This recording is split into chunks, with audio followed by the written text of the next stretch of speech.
10, 9, ignition sequence start. 6.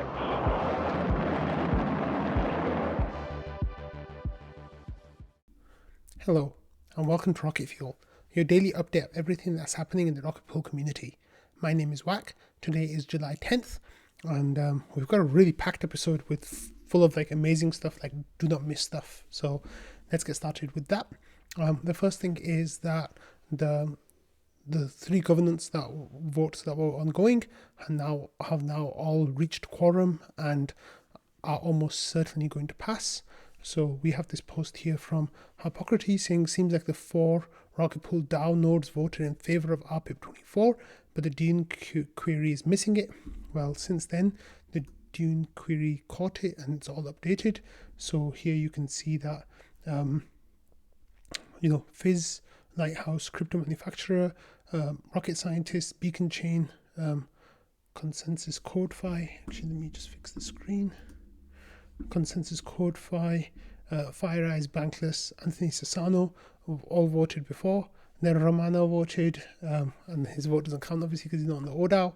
Then Rocket Pool 1 voted twice. Rocket Pool T 3 and 2 voted, and then Blockchain Capital all voted in favor of rpUSD24.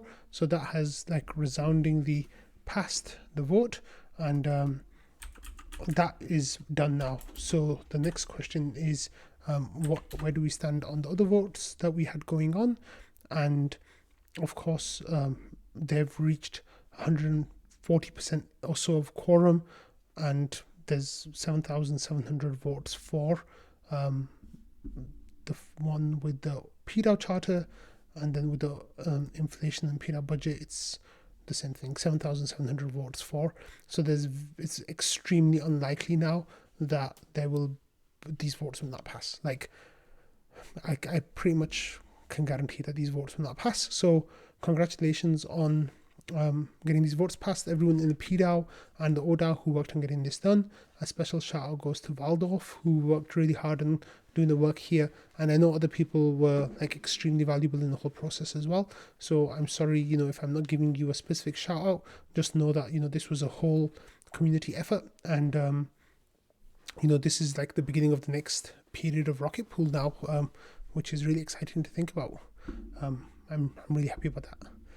Okay, so talking about the next period of Rocket Pool, here we have this post from Schifrin, who is of course the grants and bounty, the GMC Grants and Management Committee admin. He's not a committee member anymore. He's a non-voting committee member, I guess. He says here that we need to update the Grants and Management Committee. He says the GMC is proposing the elimination of the retrospective award cap as we envision a new and improved awards process that will not only fulfill the intended utility of the retrospective award cap, but also enhance it for future forward awards.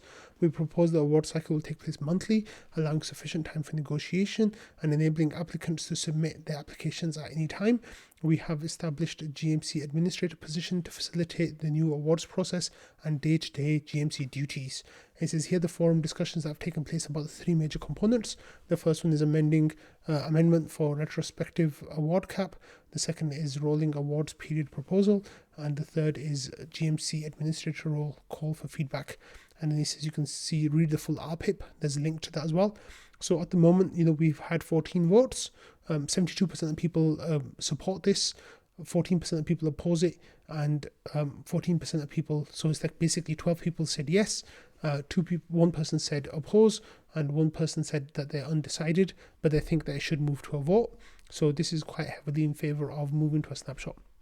And I replied to Schifrin's post here by saying, I strongly support these changes. This will make the GMC much more efficient in operation, and it will fix many of the sore points between the community and the GMC regarding the rejection of awards and or miscalculation of awarded amounts. So, there were people who in the past have complained that the GMC did not give them the amount that they felt they were owed for their work done. And this kind of thing will hopefully prevent that from happening because of this thing that Schifrin mentioned about the negotiation period. basically what will happen is there will be a period within the application window where the GMC will talk to the grantee about their grant and what the GMC is thinking of doing, and there'll be a back and forth with that person who's the applicant, and hopefully at that point you can iron out any issues that might happen. So I think that's an extremely promising and exciting development. The GMC will have to work harder, but it's definitely for a really, really good cause. So I'm really happy about that. Okay, next we have something really interesting that happened today. So Waldorf here, there was a conversation ongoing that I'm going to address later, and Waldorf here at the end of that conversation, and kind of like dovetailing into a new conversation, said, I'm probably coming for your APR with an incoming proposal if you're very collateralized. And he says, mine too. So David says, go on. And Waldorf says, basically, Knoshua had an idea that he's talked about in governance and in trading a few times about the minimum and the maximum being the same when it comes to RPL collateral, where you have X amount of collateral and that is your collateral and that is what you will get rewarded on, no more or no less. So for that reason, with that in mind, I guess Waldorf kind of worked on Noshua's idea and tweaked it a little bit by saying, but softer. So this like really started a whole discussion saying, basically it will promote more mini pools occurring, but at the moment, it's still in the idea stage, and there've been some small piece of information that have kind of been shared about it, but nothing too much. So I'm not sure, said the protocol paying you to hold RPL is actually not great use of resources. Like, what does the protocol get from this? So the idea is basically that, RPL itself is not a very good collateral if it comes to there being a situation where, a lot of people got slashed, or the RPL is needed to kind of make our ETH holders whole. At that point, selling that RPL for our ETH would like cause a liquidity cascade, and like it would just be a bad situation for everyone involved. So this idea of there being more than necessary RPL being held on nodes is not valuable. So this has been kind of like a rumbling idea for a while that Knoshua's had, and now Waldorf has been working on it for a while too, saying that this is just the protocol is paying for this, but it's not necessary to be paying for this, and the RPL that we pay out in rewards for those people could be much better spent elsewhere. For example, like providing liquidity for RPL on Uniswap, or paying for a Chainlink Oracle, or paying for more grants, etc. That's just an aside from my side. Let's go back to trading and see what people are saying. Knoshua says basically, because we're rewarding the wrong thing, we should be rewarding mini pools. So the idea is that basically people right now have got 150% collateral or more in some cases, like myself, and what they're doing is they're just sitting on their RPL, and either they're getting 150% collateral, or they have like a large speculative position, and because of that they're not using mini pools. What would happen is, for people who want to stake, who want to be their RPL to be maximally useful, they would be more likely, that would be better for them to, instead of sitting like on their RPL, it'd be better for them if they were more in ETH and had more mini pools, and then that would allow Rocket Pool to scale to much greater heights and much greater size, basically. So let's get back to what the comments are saying here, and then Waldorf comes back in. The idea is to pay out the same total, just not scale up as high. So the low RPL collateral folks would get more APR. So here Waldorf's kind of teasing like what it might look like. So let's just give an example here that might help make it clear. These are not the actual numbers. So at the moment, per 10%, I think you get like 0.8 RPL at 10%. So then at 150% that's per LEB8 validator that you run. If you have the 10% protocol ETH, you're getting 0.8 RPL. Someone was just talking about that in trading earlier today. Now, if you are at 150% collateral, that's 6 times that. So you're getting closer to, let's just say 6 RPL instead. So the idea is that all the inflation that is 70% right now that goes to node operators would still go to node operators. However, the people who are on the lower level, the ones who are at like 10% or 20 or 30%, they would be getting more of that amount compared to the ones who are at 150%. So it might be that the ones who are at 10% might get 2 RPL instead of 10 RPL. Sorry, 2 RPL instead of 1 RPL, whereas those who are at 150% instead of getting 6 RPL like they do now, they might get 2 or 3 or 4 RPL, something like lower basically. And that's just giving an example. That is not any information that's been shared by Waldorf at this point or Knoshua. I'm just trying to give an idea. I don't know what it's going to end up being like in reality, but and then David started having a bit of a discussion about what it might look like and what might happen with that. Waldorf said if they sell the RPL for ETH, like Halululo, sorry if I pronounced that wrong, says, won't that tank the RPL price super hard as everyone withdraws to spin up more mini pools? And then Waldorf says, if they sell RPL for ETH, I guess so, but if you still think RPL is going to go up 50% or 2x or whatever, this shouldn't make you bat an eyelash. So the idea Waldorf has is basically if you still think that Rocket Pool is going to scale in the long term, then the collateral amount per validator would actually still be higher than the original, like let me be careful about this. So like a lot of people in the Rocket Pool community who've been around for a while, like remember like Zero's RPIT thesis, right? Rocket Pool investment thesis. And in that, Zero had this idea, like, of the long term, like Rocket Pool would have X amount ETH validated in its TVL, and the percentage collateral of RPL will be like Y%. And I think it was something kind of low, like 30 or 40%. And a lot of people kind of said that, the RPL collateral will scale down to those lower levels. So I guess what Waldorf, the point he's trying to make here is that you can kind of jumpstart that situation by kind of pushing those collateral numbers further down and getting that explosive growth in terms of mini pools. Because the idea would be like people would sell their RPL and they would buy ETH, potentially buy ETH, and then use that to spin up more validators. And as they spin up more validators, then that would go to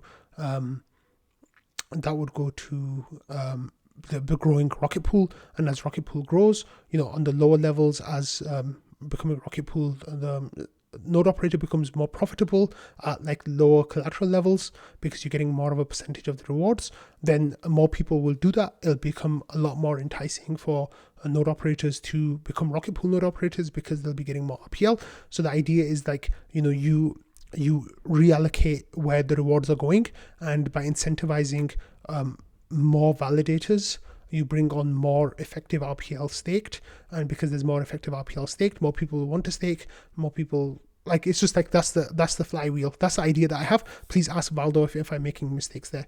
So Waldorf says protocol level payout was steady. The 150% N ethers would lose, the 10% P ethers would benefit, and then some transition in between. So this conversation went on for quite a while, and there were a whole lot of people kind of like talking back and forth, and it's too much. The scope of this is too much to talk about it in Rocket Fuel. I've already been talking about it for 7 or 8 minutes, which is like a really long chunk of time, but it's definitely worth it if you are all interested in tokenomics of Rocket Pool to go and read this discussion. Start with the linked post down that I put in the description, and just read because this goes on for quite a while, like maybe an hour, and there's some really, really interesting ideas that get posited here, and it's going to be interesting to see like what happens with that, like what happens with this whole discussion. So Waldorf basically said that, look, he's been working on governance a lot, and he's one of the few people in the Rocket Pool community who's been working on governance stuff, and of course I commend Waldorf for that. And then he says that basically this tokenomics thing, he's been it's been on the docket for him for quite a while to like bring this to the community. He says Val has RPL staking rework on his docket with a focus on encourage more mini pools to help Rocket Pool scale. So that is the idea that Waldorf is presenting. Now, whether or not this will how this will go, like I really hope that it works out slightly differently from the pETH and ETH discussion that happened, the max collateral percentage discussion, because that one got really toxic. Now, there were a few elements to that made it toxic. One of them was not enough people got involved in the discussions when it was in the governance stage. There was a big push to get people involved in the discussion when we were talking about the minimum collateral percentage, but then when it came to the maximum collateral percentage, there wasn't that same appetite for discussion, or maybe there was just an assumption that it was just going to go a certain way, and people just didn't talk about it. And then what ended up happening was that when the time came, that it came to the front, then we hadn't, as a community, really discussed it much, and things got really tense, and people were still formulating their positions while the vote was actually ongoing, and things got really, really bad.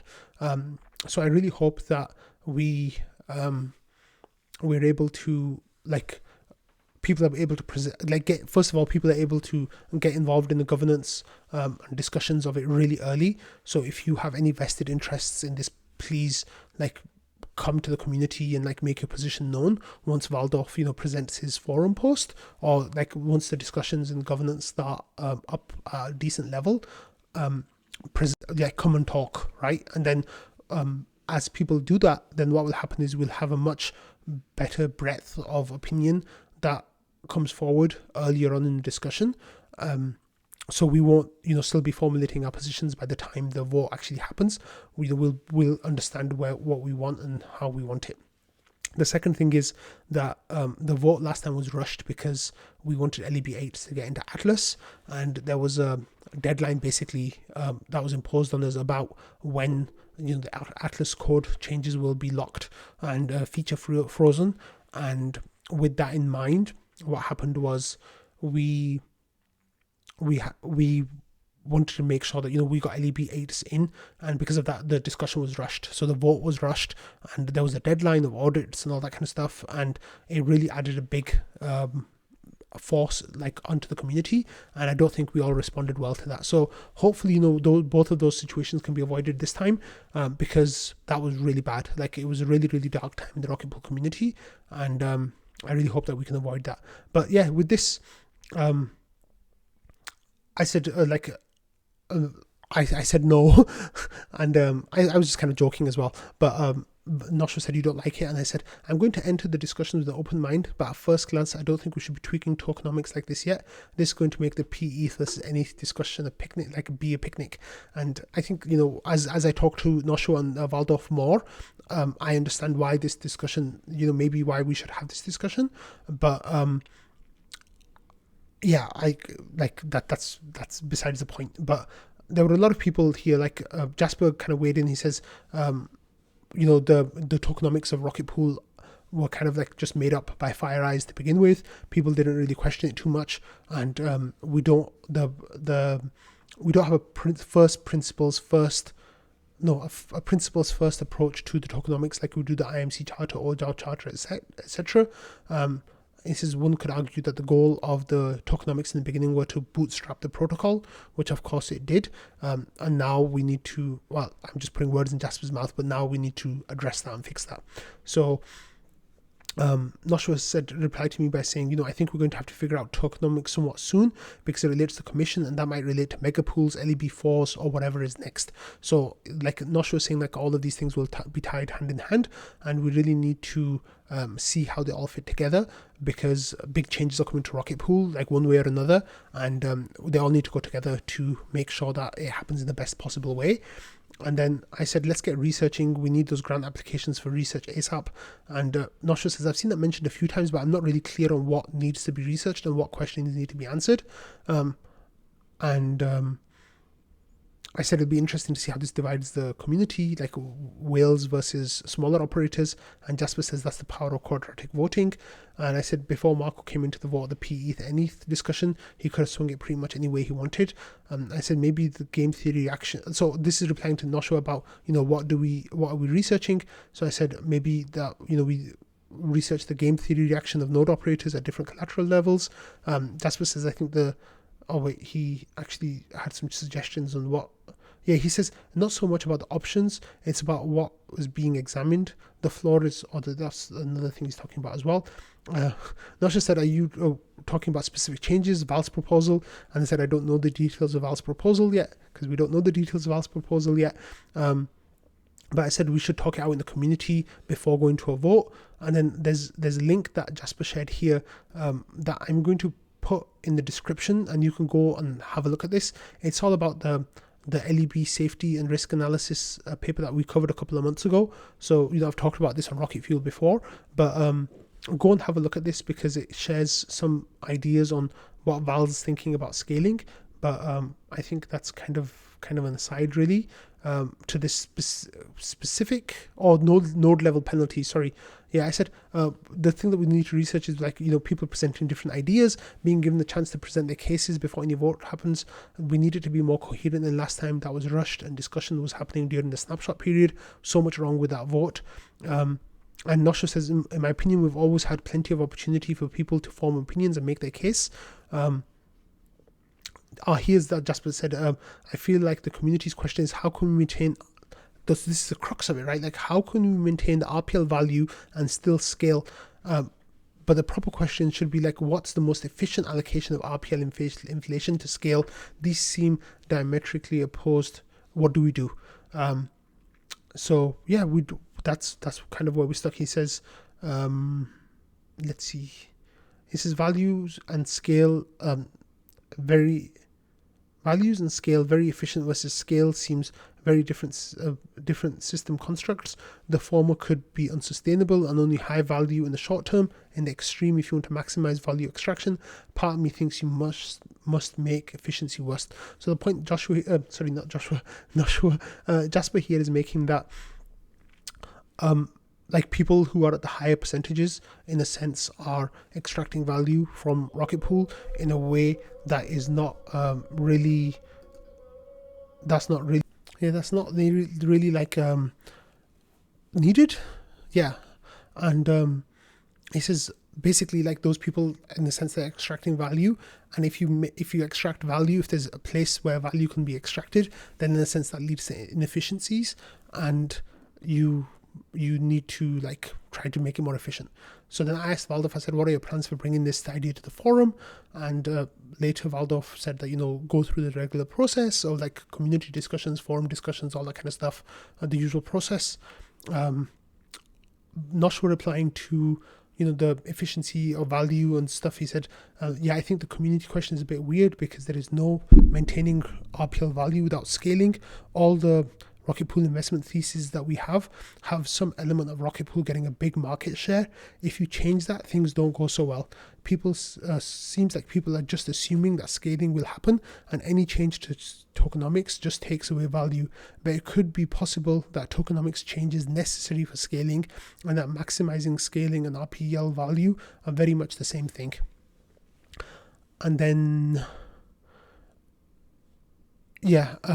Jasper says that it doesn't lend itself to clear research questions. Like maybe one could it be possible that a tokenomics change is necessary for scaling? He says that agreed, and if we can show this strongly, we will avoid some of the community messiness. And I think this is one of the key points here, is like any points that are made, they'll have to be really strongly made, because anything less than that will really like divide the community, and hopefully we can avoid that with anything. Knoshua says we can't predict the future, but we can look at the protocol fee Rocket Pool effectively has and compare it to what's happening around us.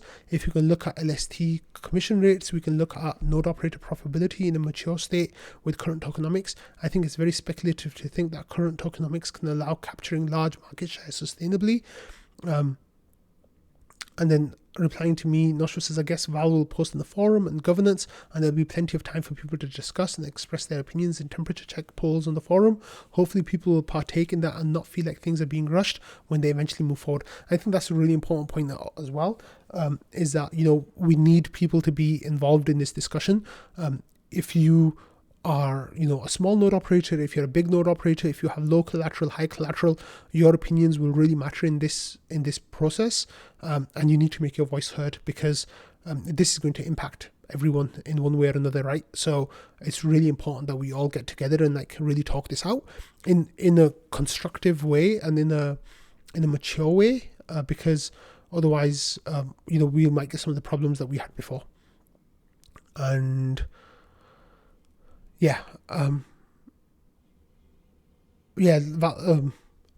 so this discussion went on, and I might be missing some stuff, but I think I've given it way too much coverage already. This is going to be something that I talk about a lot in the coming months, I presume. So you can all get ready for that. But in the meantime, let's move on from that to another really good discussion that happened over the weekend. So here, Maso had this tweet where he says an rETH backed stablecoin would be interesting. Not much competition in the purely decentralized stablecoin space, would sit along LUSD and a few others. So I said this comment that said, is there any demand for a Liquity fork where the only asset is rETH and it's immutable / fixed with no contract upgrades possible? The stable would be something like rpUSD. So that kind of started a small discussion here. Not really, like Valdov said, more like a more limited gray. I haven't heard significantly any complaining about LST backed stables being insufficiently purely decentralized. And Jasper says, yes, if there's actually no governance, everyone keeps adding their governance token in. Even High will have governance. Someone did propose a stable backed by rETH on the forum once. I don't think the demand will be large enough, even with true immutability. So there was like a little bit of limited discussion that was happening here. But then the discussion I said is, are there any rETH contracts that are mutable? And I thought that those parts couldn't be changed. Because Valdov said that, there's it's a weird, rETH is in a weird place because it's kind of a midpoint between being immutable and mutable.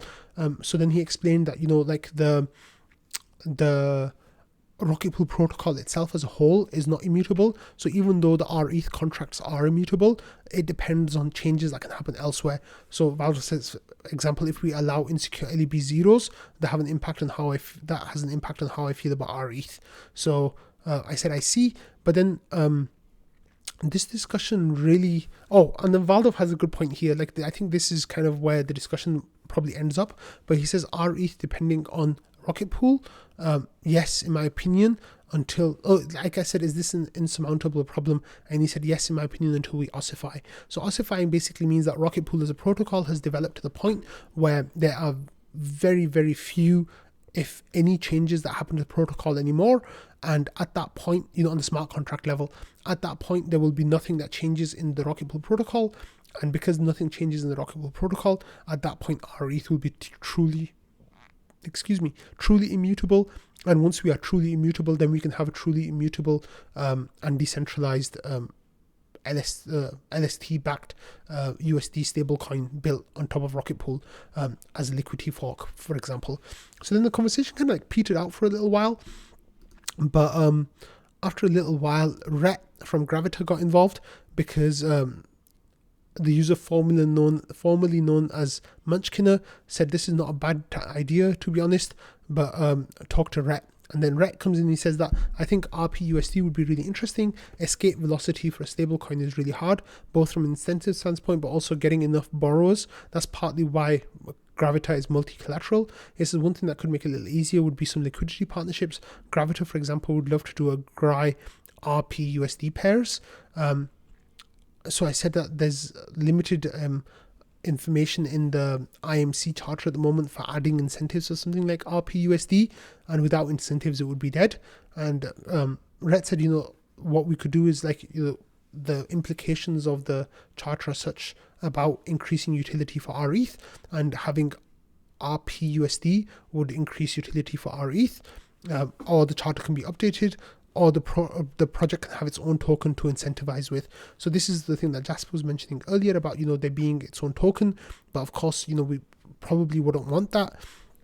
But the discussion went on for quite a while, and this is where the discussion got really good about how, why Gravita exists the way it does, about needing to reach that escape velocity. The idea is that you'll need 100,000 ETH worth in there to reach that escape velocity. However, Rocket Pool protocol as it stands right now, we can't handle the liquidity issues that would come with 100,000 rETH being in a stablecoin protocol. So those definitely like issues, because the slippage just isn't there. Maybe if we get 10 million rETH eventually, then 100,000 or 200,000 of that goes into rpUSD, then that might work, but otherwise it might not work. And then he says that Liquity has a token, but it's like that's still immutable as well. So that is possible that you could do that.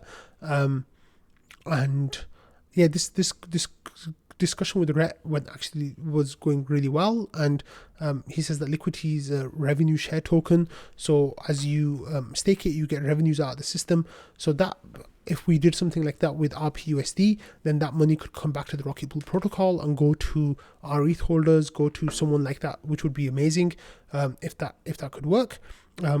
Here Juan Carlos said, what's going on? So I said, we're discussing making a new stablecoin, rpUSD, that uses rETH as collateral only and nothing else. It's like LUSD from Liquity, but rETH instead of ETH. And then the idea came up that basically you could fork Liquity or Gravita. Most likely you could fork Gravita, make it immutable, and just make it rETH only. But that's kind of where the discussion ended. But people from Gravita, Lutro, who used to be called Munchkin before, said that basically someone will write a grant or a bounty for research for this and see if it's something that might be worth figuring out. So I said, for research figuring this out, I think I said in $2,000 bounty or a grant. What do you guys think? I suggest a single collateral fork of Gravita, see how viable, useful it would be for Rocket Pool. And if the research comes up good, maybe we can pay some grant money and get it up and running, like for an audit, etc. And I said, I'm not speaking at a grant management committee here. And rETH says it makes sense. I think the immutable piece is pretty attractive. On the challenges, I think escape velocity for a stablecoin is super hard, and both single collateral and immutability will make it harder. So that follows discussion as well, because I think it was a really good discussion. So there's a whole lot to learn in there, and I think there's a lot to learn in there. I think, this is where we ended up. So Lutro said, I will write the grant proposal for the research. So it'll probably be Gravita who will be doing the research for it, and seeing how viable it would or wouldn't be. And Knoshua said, so my thinking on lending protocols at this point, that we already have more of that going on now than we should want. Sure, in the short term demand is nice, but all the leverage is also putting pressure on our liquidity. I'm worried about mass liquidations that lead to rETH depeg and ultimately many mini pools exiting. So that is definitely a concern that Waldorf and others share. So I think we'll see more of this discussion as well in the coming weeks and months, and it should be interesting. Okay, moving on now, because I've been talking about those two things for quite a long time. Right, today, of course, was the raffle for the client diversity drive that Schifrin launched, and he gave some stats over the initiative's life. He says, over the course of a single month, the utilization of gETH across Rocket Pool validators has witnessed a substantial decline, plummeting from a commanding 51% to a commendable 44.5%. These impressive statistics foreshadow even further reductions in the near future. So as those nodal registers start get proposals, we'll see that the amount of gETH has actually come down even more. So gETH was 51%, it went down to 44.5%. Nethermind was 16.3%, it went up to 19.7%. Bisu was 8%, it went up to 10.5%. And Unknown 24.7% and is now at 25.4%. So those changes have been fantastic. So congratulations to Schifrin. And then there was a reminder here that the raffle was taking place today. This is the client diversity raffle officially has a start time. Join the raffle celebration on Monday, July 10th at 6 p.m. Eastern Time in the Rocket Pool Discord. And then he says you can check the prizes and participants here. And then there's a link, but this link is not going to work, so I need to fix that. Oh, that was not good. Oh yeah, here it is. Okay, so we'll come back to that in a second. And of course the prizes were like loads of RPL, ETH, like a whole bunch of prizes, some NFTs. let me go here. So there was this, the raffle started here like with 1 minute to go, and people were starting to talk about, getting out. So Lee got out at number 74, and Sonic Seer was still in, and then got jinxed and got out. And then Shifting came out at 33. I went out at number 99. So I think out of 106, that's really bad. Trevor N was number 16, which means he won some RPL. And then Ramana was still in it. Ken was still in it. Oh, Trevor was still in it at this point. And Brent MW1 said, I finally won something, which is great. Congratulations to them. Trevor won 4 RPL. That's which 1 month of staking rewards. Noccho got 10th place, which is great. Ramana, we were cheering on Ramana. Obviously, he's my spouse. So we're saying, Ramana's on track. He was still in there. And and Nessa said, come on, Ramana. And then Object said, don't jinx Ramana, because at that point, I think there was just Ramana and 2 other people who didn't have ENSs. And then Ramana finished 3rd. And then let's have a look at who won. So here we have this person here, and they are, I think, atomicwhale.eth. So they're a regular community member, which is really nice. They won. So they won 12 RPL, 0.09 rETH, 1 Ledger Nano NFT, which can be redeemed for an actual Ledger Nano, 1 EIP Panda, 1 EV Mavericks Decal NFT, and then a whole bunch of people won 0.1 ETH, and loads of people won 4 RPL, and a bunch of people won 2 RPL, and then a bunch of people won NFTs. So this was a really lovely raffle. So congratulations to Shifrin for putting this together and getting it all out. And it was really good fun. I love raffles in the Rocket Pool community. It's always nice to see those. Okay, next we got news of this big deposit into let me see, sorry. A big deposit that came into the deposit pool. People started talking about it, like here, Pateris says there was a big deposit. They've still got 2,000 more ETH. The idea was it was like Gnome Labs, the information that we were coming through. So here it was, look, a deposit of 1,195 ETH. And then that basically went straight to PancakeSwap. So they were basically yield farming with the rewards on the rETH pair on PancakeSwap, which is really nice. You can see the transaction right here. It's amazing that everything's on chain. You can follow like the whole history of what's going on. And this is really cool. So that was Gnome Labs, who basically just threw more than 2,000 ETH into PancakeSwap, which was really nice. So the deposit pool numbers were actually not too bad last week. Let's have a look at what it looked like. So right now we've got a queue of 51 mini pools, which is a short queue. Deposits are still coming through. So far for the month we are at 11,077, which is a little bit low, but it's kind of been petering down since May. Maybe we'll end the month at around 35,000, hopefully, like maybe a bit more than that.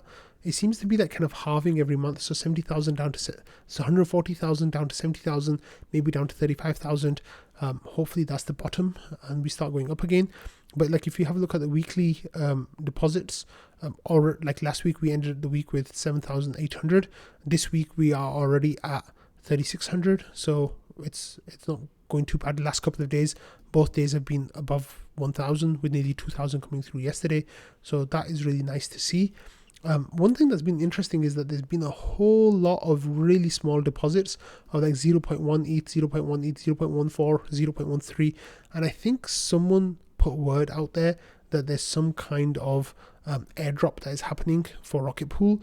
And by depositing small amounts of ETH and getting rETH, you'll make yourself eligible for a airdrop. That is not true. There is no airdrop for Rocket Pool. All the tokens are fully distributed. There's no fully diluted. There's no any tokens waiting for community or for airdrops or anything like that. So anything that you see that's saying there's a Rocket Pool airdrop, please ignore that. It is almost definitely going to be some kind of spam or an attack. So be careful about that.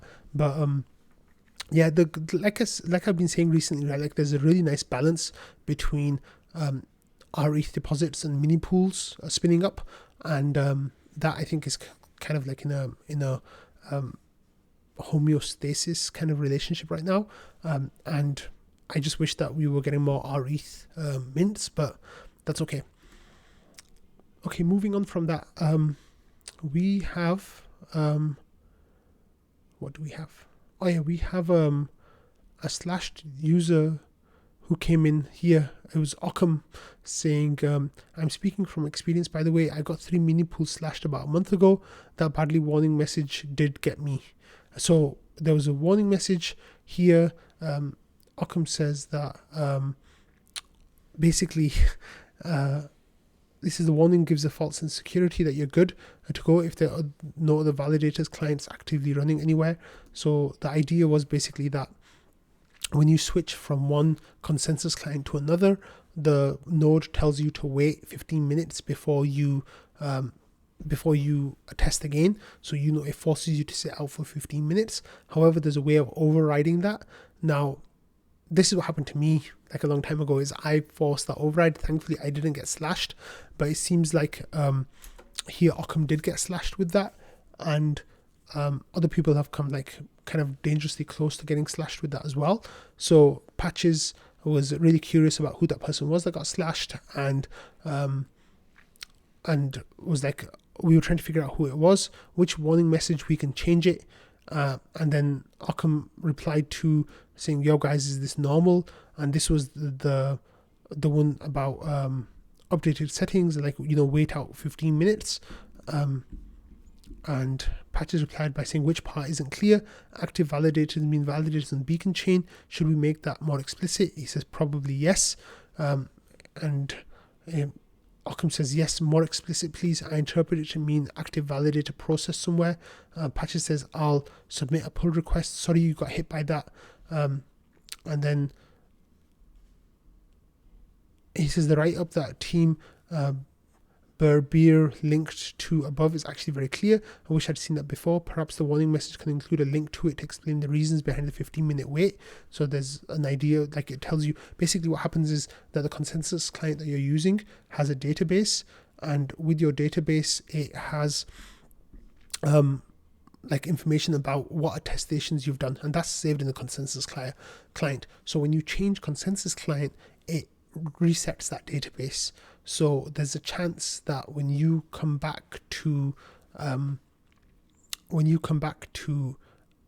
new client, like if you use checkpoint sync, you can be attesting right away. So there's a chance that you could attest in the same epoch, and if you attest in the same epoch twice, then you get slashed, and that is really bad. So he says, I wish I'd seen that before.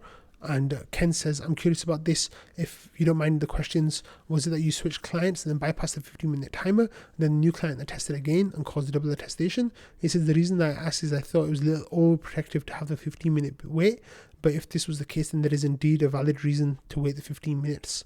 And then Patches says it's definitely not overprotective. Occam says, is validators that were performing duties before you switched clear enough? Also, don't feel bad. Wack did the same thing, which I did do, and thankfully I didn't get slashed. But I wasn't actually partaking in this conversation, even though I was there. And Ken says, I can't say that I've looked into it, but it appeared to me that consensus client won't submit for attestation in the past, meaning that if a newly installed client comes online, a validator is due to attest in the current slot. The consensus client won't if it didn't see the start of the slot. Also, I don't think the consensus client will attest past for slots in the past where the attestation can still be recorded, e.g. last 32 slots. That's why I thought the finalization 15-minute wait was a bit cautious. Like I said, I didn't do a deep dive on this, and I still think it's prudent. No way you can double attest after 15 minutes, assuming the chain finality. I just don't know if we've determined that it's really needed. And Patches says this isn't true. Attestation can be submitted several blocks late, ergo inclusion distance consensus client will simply check its slashing database protection for the last slot given the validator attested to, and if it thinks it can still get included, it'll try to attest that slot in the past. So definitely keep that in mind if you are switching clients, because I, like I said, almost got hit with that. At the time, I was a novice staker, so I'd like to say that I wouldn't get hit by that now, but it's still something to be aware of. Changing clients, please be careful about that. Okay, next we have this thing here. Okay, yeah, wait, this is more information about the slashing. Let's go past that. Okay, next we have a Blockworks article that was written about Aava's proposal to invest in the treasury partially with rETH. Now, Aava, let's have a look at it. So it says Aava governance will migrate 1600 ETH to wrapped ETH and rETH. 800 ETH, let me actually change the screen a little bit. So 800 ETH will be go to WST ETH, and the remaining 800 will be converted to rETH. So this is an effort to put the idle Ether to work. Aava's community governance has voted to convert 1600 ETH, roughly $3 million, into WST ETH and rETH in the Ethereum collector contract. The Aava DAO now holds a whole lot of ETH, and let's see if they have a quote here. Oh, it's just from the proposal as well. So we've been covering that. So that proposal passed, which was really great to see. So congratulations to Aava for becoming rETH holders. And then over here, Jasper had a tweet. He says, I'm pretty optimistic about the future of rETH, Rocket Pool, and Aava and Optimism together. Powered by deep liquidity and optimism, I'm expecting many to pile into this. Now, what is this that Jasper is talking about? Let's have a look on Twitter. Jasper is talking about this proposal of Aava version 3 going on to, for rETH going on to Optimism. And there is a vote for this to go on, and the quorum has been reached. I'm not sure exactly understand what I'm seeing here, but it basically means that Aava will now add rETH onto their version 3 of the Aava version 3 and Optimism as well, which is absolutely fantastic. So that is really, really great to see. In Aava news, I got this package today from Mark Zeller, and it's got some really cool Aava Chan initiative stuff in there. It's got this sweatshirt that says temperature check, which of course the Aava love to do temperature checks. It's got this t-shirt with the Aava ACI branding and an anime girl on there, and it's got some really cool stickers that are going to find home on my laptop. So I wanted to take this opportunity to say thank you to Mark. So these were all sent to me because I gave such great coverage for Aava during their onboarding of all this rETH that they've been doing, and they're just as a way of saying thank you for being so aligned, and of course, for interviewing Mark Zeller as well for Launchpad. And I so loved that episode. Like, Mark was such a delight to speak to, like a real Ethereum, awesome guy. So I guess it was just their way of saying thank you. I had no expectation of this when I did any coverage of rETH on Aava. This was just a pleasant surprise. So thank you so much to Mark and the Aava Chan initiative and everyone at Aava. Honestly, they're doing really cool stuff. So yeah, other than Aava doing really cool stuff, here we have Nouns, who are also doing really cool stuff. So here they had a vote saying, and this is a 0x70626A.eth, saying, happy to announce the first major treasury diversification trade is happening on our TWAM for Nouns DAO. If you're interested in participating in this seminal trade, you can provide liquidity here, and there's a link. So the vote for Nouns DAO to convert some of their WST ETH into rETH passed. It was a 194 for, 126 against, and 72 abstained. So this vote went through, and then there's information about how the TWAM will work.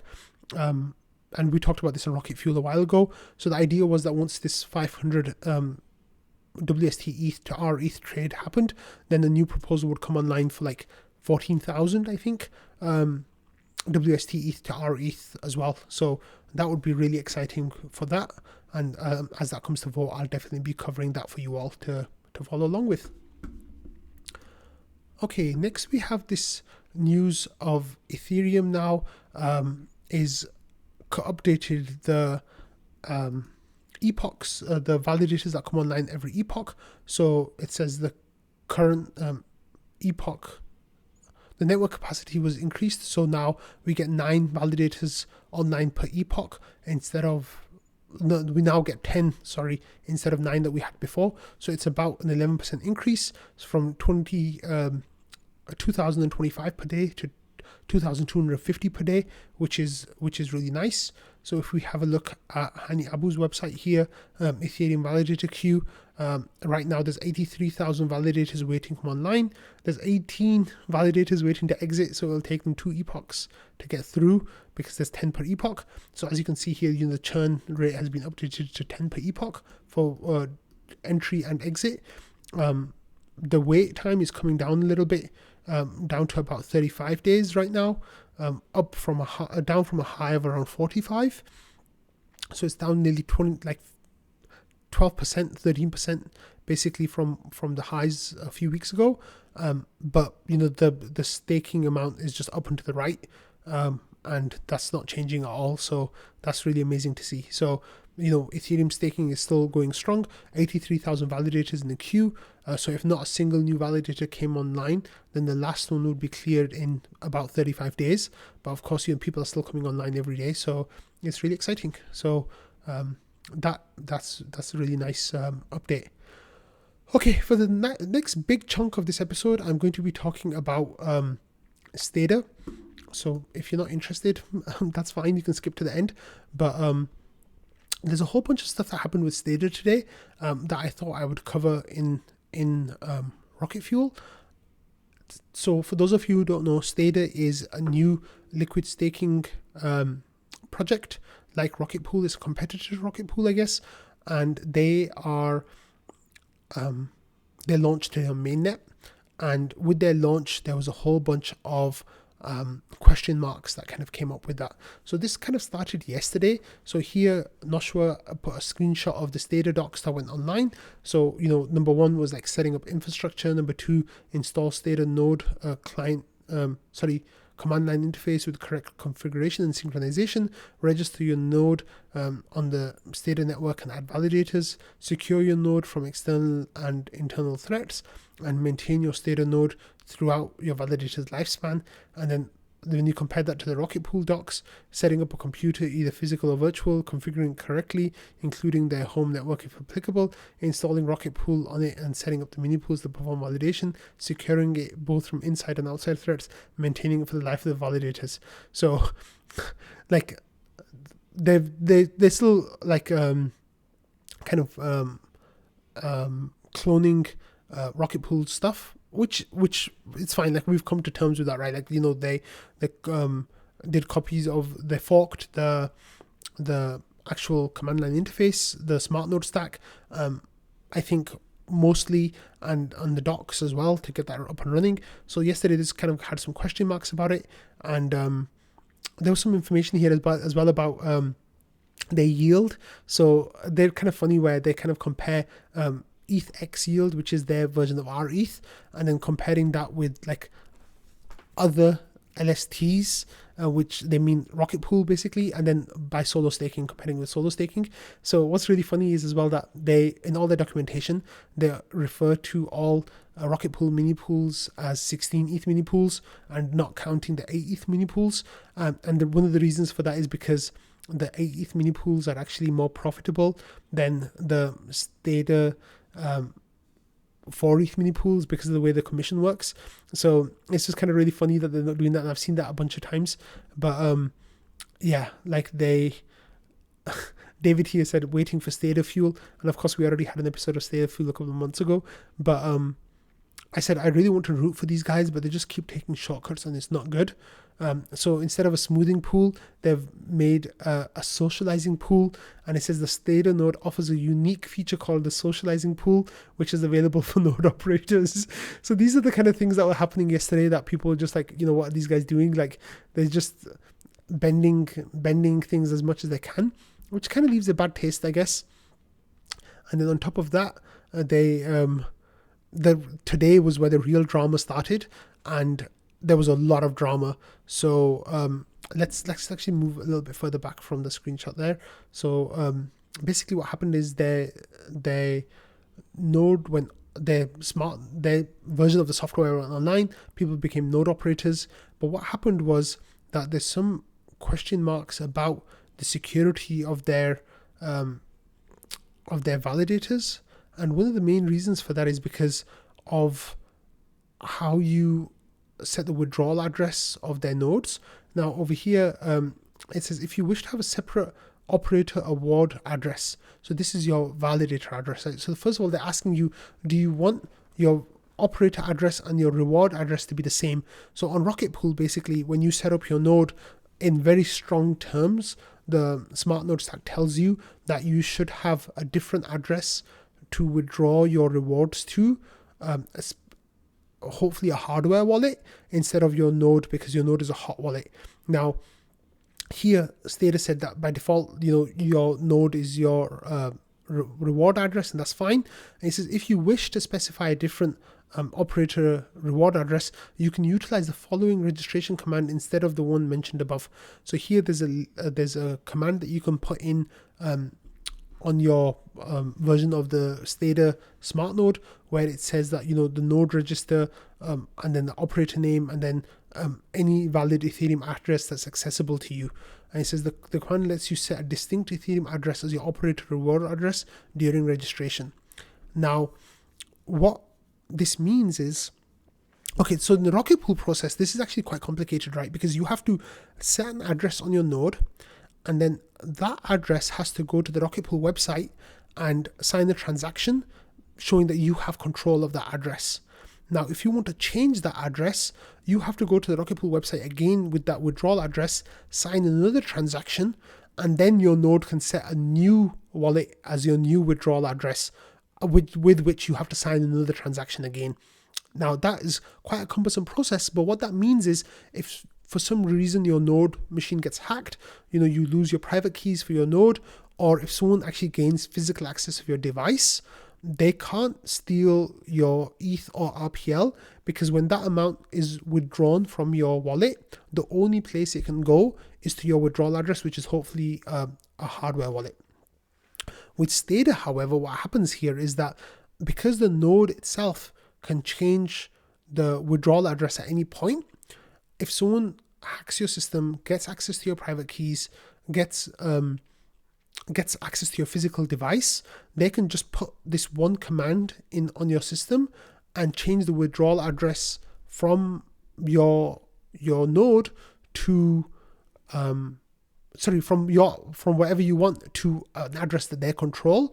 And if they do it quickly enough and they exit the mini pools and their validators and their collateral and everything, they can basically take control of all your crypto, which is really, really scary. So people in the Rocket Pool community rightly pointed out that this is a huge red flag. This is a really bad practice. You shouldn't do this. However, what ended up happening was that Valdov here says that there's a couple of things that were issues. The withdrawal address issue is the reddest flag.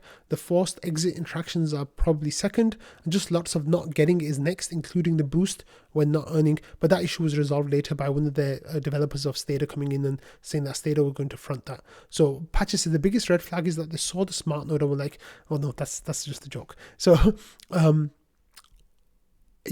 was a lot of controversy. So this is Galactic Minter is the person who is the Stader dev, and it seemed like he just wasn't getting the points that people like Knoshua, Valdorf, Patches, and others were making in discussions about how bad basically their practice is, and how it's really, really not good, basically. So he says, let me know if you can answer any questions. Valdov says the big one right now is, why can a node update the withdrawal address? This means security is fully dependent on a hot wallet. We've seen a number of cases over time where a hot wallet has been compromised and a node operator was able to be rescued because the withdrawal address remained safe. Since this is a change from Rocket Pool, it seems like it was a purposeful choice, and I really don't get it.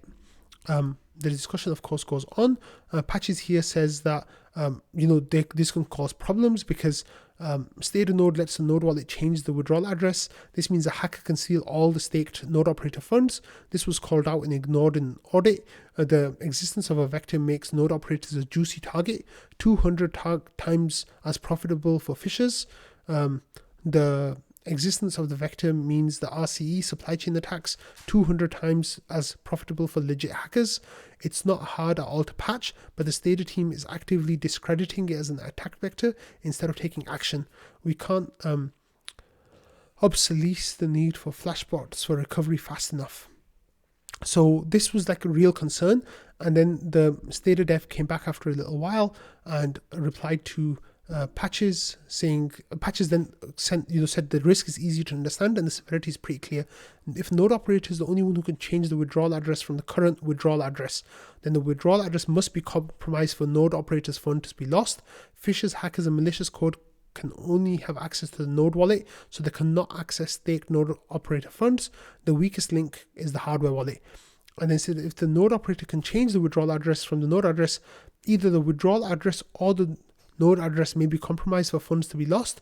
Stader's team attackers can put malicious code in the smart Stader node to compromise the node address, and the weakest link is the hot wallet. So this was a really interesting approach of attack, basically. So if somehow if someone has push capabilities on Stader's GitHub, they can put a malicious version of the Stader, version of smart node onto that GitHub. All the node operators will pull that update to that version, and then that version of Stader could basically like change a line of the withdrawal address, force all of them to exit, and hope that not everyone catches the issue quickly enough, and a bunch of people would have their validators exited to an address that a malicious person holds. So there was definitely some really, really big question marks here. I'm trying to find... Yeah, okay. So here, Galactic Minter says, I got it. In the short term, we'll put out a proactive communications and update the docs to help node operators understand and acknowledge these risks. Impact likelihood, we'll put up a protocol improvement proposal and tackle the subject of the DAO vote as part of the future upgrade.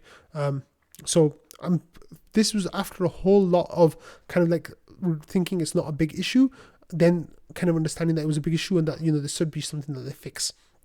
So right now, it's dangerous to be a Stader node operator until this is fixed.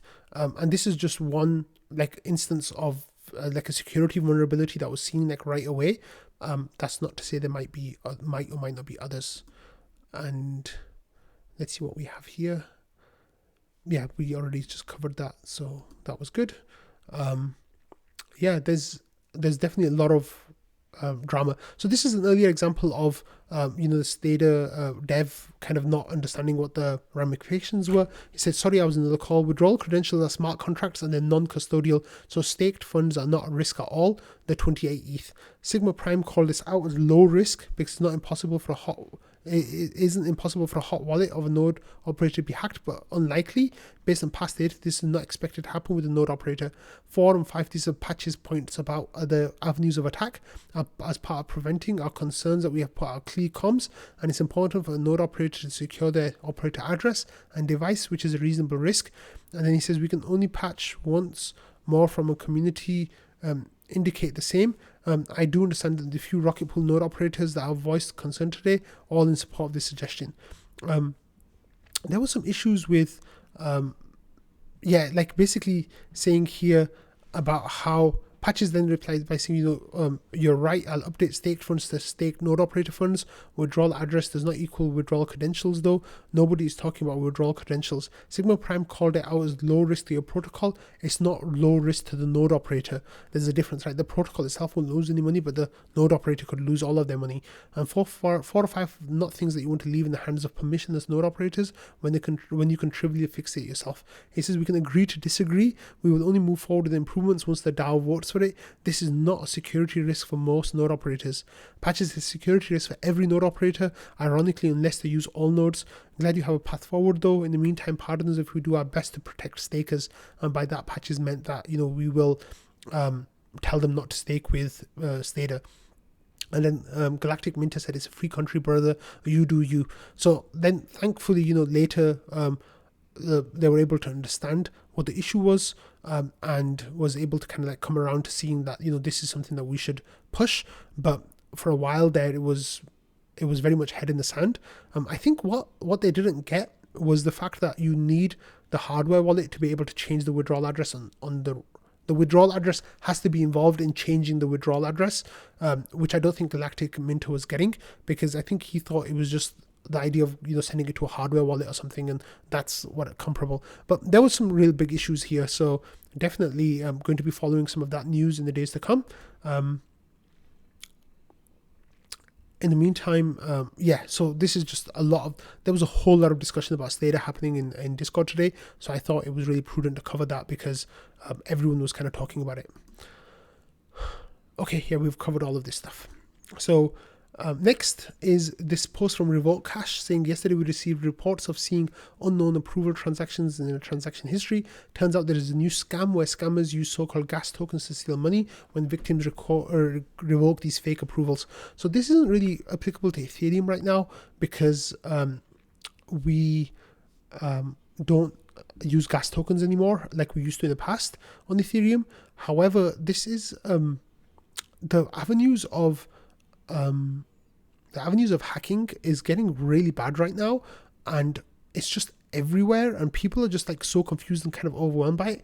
Like, for example, if I just go to a random tweet here, an Arbitrum, right? This Hunter, I've never seen this tweet before, and here you've got a reminder from Moonbirds. Oh wait, that might actually be the real Moonbirds. I'm not sure if that's the real Moonbirds or not. But yeah, this is not the real Moonbirds, right? It said, reminder, get ready to hatch your own mythic egg and discover the magical creature inside. So here there's someone pretending to be Moonbirds and like doing a hack, right? I'll go to the next post, like just this random one from Anthony Sassano.